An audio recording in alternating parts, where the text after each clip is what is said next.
All right, guys, what's going on? Welcome back to Chris's Sports Corner.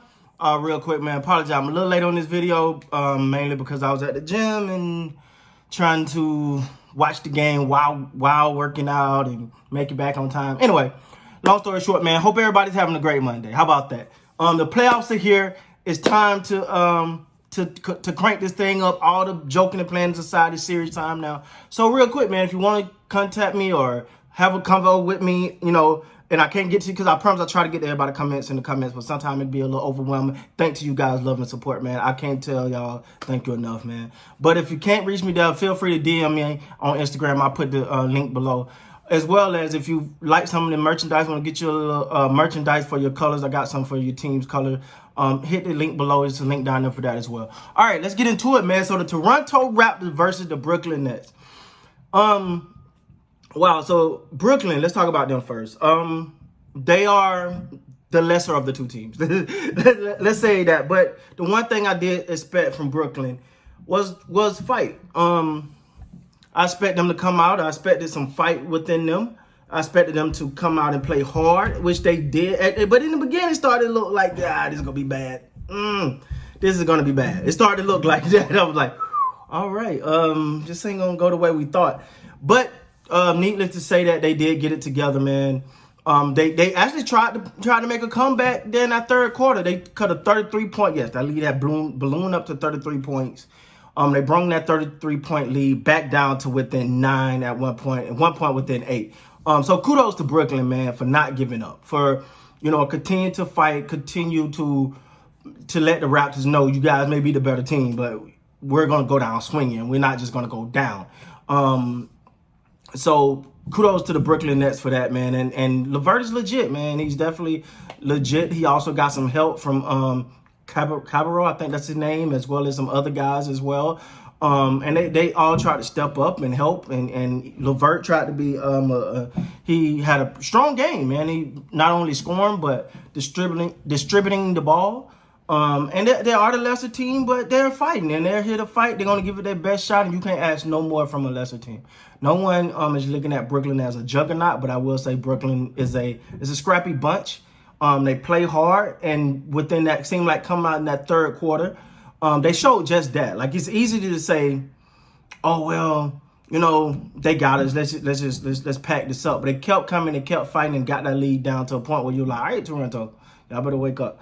But like true champions, Toronto, kind of gathered themselves and put their foot back on the gas one ahead. And that's not to say Brooklyn still wasn't fighting, because they was, but obviously Toronto is the better team. Speaking of Toronto, T.O, the six, whatever you want to call it. Man, they look like they poised for a repeat. This is game one on their quest for a repeat. And prove a lot of, doubters wrong, and prove that, they deserve to be in that championship conversation, just like everyone else they got up in there. And I think tonight was the first step in that. And what you noticed tonight was, well, first of all, I think one of my easily emerging favorites is Steady Freddy, right? Like, he's just a ice. He's a, how you say this? A metal, someone who's just like even kill, right? Like, he don't get too excited. He don't get too high. He don't get too low. He just stay within what he do as a basketball player, and he plays to his strength, and he be himself. He don't get out of character, and you love that about it. And he started off 5 or 6 from the 3-point line, and he ended up being the leading scorer with over 30 points. And I think that he's emerging quietly, though.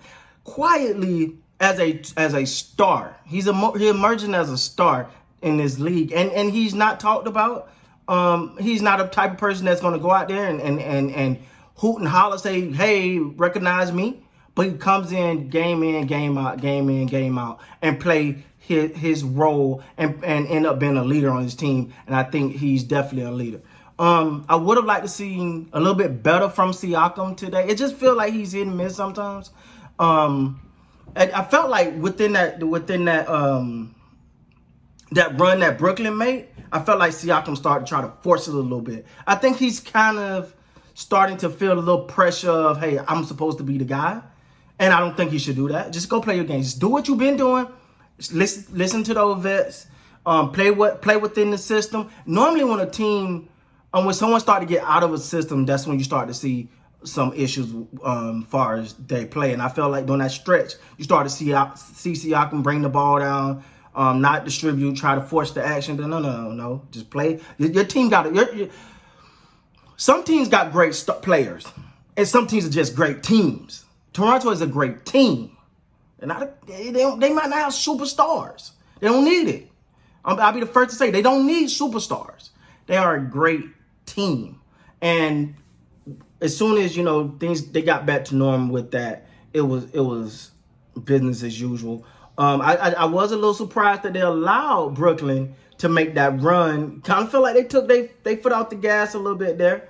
And I guess it's not is how you finish. If you look at it, you break it down, man. They really Toronto really kind of got back to. They were like, all right, let's stop playing and get back. And Brooklyn and all credit go to Brooklyn, because Brooklyn pretty much said, oh, you're gonna respect us now.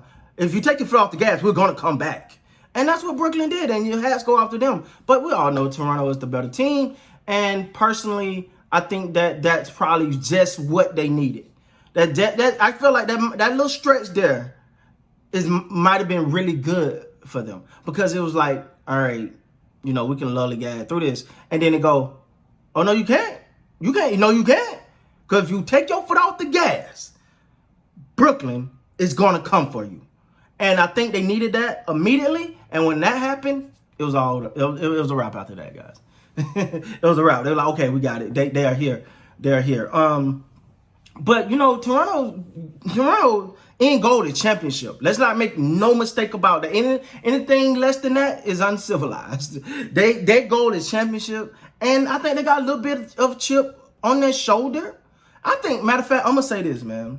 I think the whole Toronto the whole Canada got a little bit of chip on their shoulder, because they feel like, hey, y'all need to respect what we doing over here.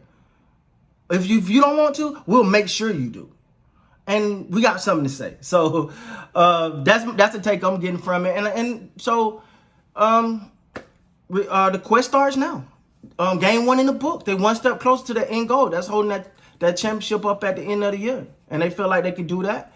And they got something to say. They're going to prove all the doubters wrong. That's their goal. So with that being said, guys, that's my take. Toronto up 1-0 over the Brooklyn Nets. With that being said, please like, comment, subscribe to the channel. Thank you guys so much for your support. As always, I really appreciate it. And until next time, you guys be great, man.